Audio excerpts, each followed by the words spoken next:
Dorénavant, oubliez donc le nombre 144 000 quand vous poussez à toutes ces âmes qui chantent autour du trône. Je ne suis pas en train de dire que cette scène n'a rien de factuel. Mais l'important dans tout cela, c'est la signification qu'elle revêt.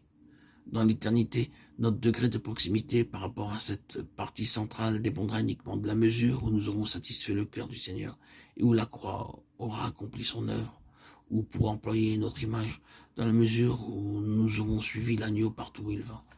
En d'autres termes, tout est lié, dans une certaine mesure, à la victoire de l'agneau sur notre nature et notre cœur. De cela dépendra notre position éternelle par rapport à ce centre névralgique et le degré de gloire éternelle dont nous jouirons. Parce que tout sera mesuré à l'étalon de la satisfaction de Dieu. Permettez-moi de faire une petite parenthèse sur ce problème de l'interprétation spirituelle. On ne saurait parcourir le livre de l'Apocalypse sans se poser des questions. J'ai un peu cette tendance en tant qu'être humain et je tombe presque tout le temps sur des points épineux. Je vois l'agneau faire la guerre et triompher, je constate la même chose pour les saints. Je me suis souvent interrogé à ce sujet. Quel est le sens de ce passage? Je me demande dans quel esprit vous l'abordez. Est-ce dans l'esprit de Gustave Doré, avec ses gravures illustrant les scènes de la Bible? Je me rappelle une image où l'on voit le Christ en personne, brandissant un glaive, accompagné par toute une cohorte de saints, eux-mêmes armés d'épées, prêts à faire des massacres, à dévaster la terre, à y répandre le sang. Est-ce donc dans cet esprit que vous abordez les guerres de l'agneau?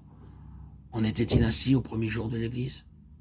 L'agneau a-t-il remporté la bataille? Le Seigneur a-t-il vaincu l'Empire romain qui s'était dressé contre lui pour l'éliminer et pour détruire son témoignage sur la terre? Est-il vraiment descendu des cieux avec ses anges, l'épée à la main, et a-t-il fait couler le sang sur la terre? Les choses se sont-elles passées ainsi? Comment s'y est-il donc pris? Cela fait bien des siècles que l'agneau guerroie.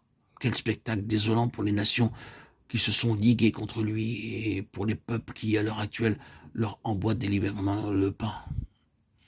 N'est aucun doute quant à l'issue de ce conflit et quant au sort final du grand dragon rouge.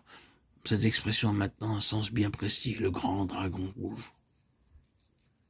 Ne vous faites pas d'illusions. Celui qui siège dans les cieux rit, le Seigneur se moque d'eux. C'est moi qui ai oint mon roi sur Sion, ma montagne sainte, psaume 2, 4, 6. L'Éternel domine la situation, il a toujours été ainsi.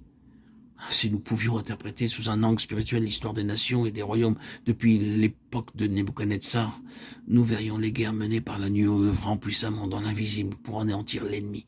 Nous verrions une force spirituelle à l'œuvre. Et ces guerres dont nous parle l'Apocalypse sont des guerres spirituelles. Il est fort possible que Dieu accélère les choses et qu'il surgisse des événements imprévus contribuant à l'effondrement subi de ces forces antagonistes. Mais il s'agira pour autant qu'on puisse en juger de phénomènes naturels.